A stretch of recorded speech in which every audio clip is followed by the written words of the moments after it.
Stephen at HDR for about 6 years, almost 6 years.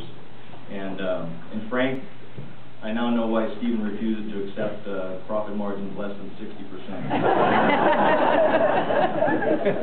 I'd like to very briefly give you a sense of what it was like to work for Stephen and Robin. Stephen, I come from a bit of a corporate background. On my first day, when I walked in actually for the interview, Stephen was there in his rather untraditional outfit. Right, I think it was a bright pink sweatshirt and shorts and the shoe with no socks, the loafers with no socks. And it just kept getting better from then. Stephen, I really learned a lot from Stephen over the years, and I really hope to emulate what he did as owner of the business moving forward. One of the things that he taught me was, and all of us, Bill, Eugene, and Teresa, Eddie, all of us at HBR, is your business needs to make the businesses of those that you do business with better. Well, businesses. But, and how did he do that? Well, I mean, he did it basically the way that he has, it's clear to me that with all the people that have shown up today, I think the pastor mentioned it, Stephen was fantastic at building relationships, both on the personal side and on the business side as well. And I have the responsibility of calling, which was quite an experience, of calling many of our customers and our vendors and telling them about Stephen's passing. And all of them, frankly, obviously, you'd expect them to have good things to say, but whether it was a $4 billion company, which is one of our biggest, is our biggest customer, or a small mom and pop fire extinguisher company, they said that Stephen, more than one person said Stephen is their favorite customer, favorite person. And that's saying something when you've got hundreds and hundreds of customers. And this is the head of the director of sales and marketing telling me this about Stephen.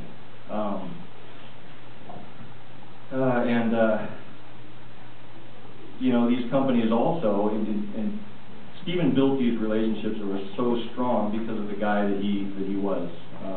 He truly liked people. He liked to do things for people, his employees included. Some of these companies, the smaller ones, told me, they couldn't pay the invoice that HDR had submitted, and instead of playing hardball and saying, okay, well, we're going to come after you and get the money, and it was talking substantial amounts of money, Stephen would say, okay, we'll put you on a payment plan, and we'll make it work. And these companies, one of them told me that was the turning point for their company. They ended up paying Stephen back, and now they're doing much better. So really, he knew how to do business, and one of the reasons he was so successful was because he was so good with people. Again, looking at all the people that are here today, I kind of tend to wonder what would Stephen think if he were here physically. And I know I like to think he's watching us now, but if he were here physically, he would say, and I know he would say this, it's a love fest. And Stephen would actually say this at meetings that we were having with these big companies. We had great customers, and we were very good. Invariably, at the end of those meetings, it would be very mutually complimentary, and Stephen would come out and say, it's a love fest. So, and last thing I'll say, I forgot to mention, is that also when I talk to these companies, everybody has this image of Stephen the first time they saw him. And, one of the ladies told me that she turned to her colleague and said, or her colleague turned to her, did you see the flowers all over his glasses? And he wasn't wearing socks. But this just endears Stephen to everybody. And he just was, again, with Robin's support on the strategic side, just turned, 14 years ago, turned the companies that he started 14 years ago into very successful small companies. So That's all I've got to say. Robin, all of us at HDR are here to support you and Chen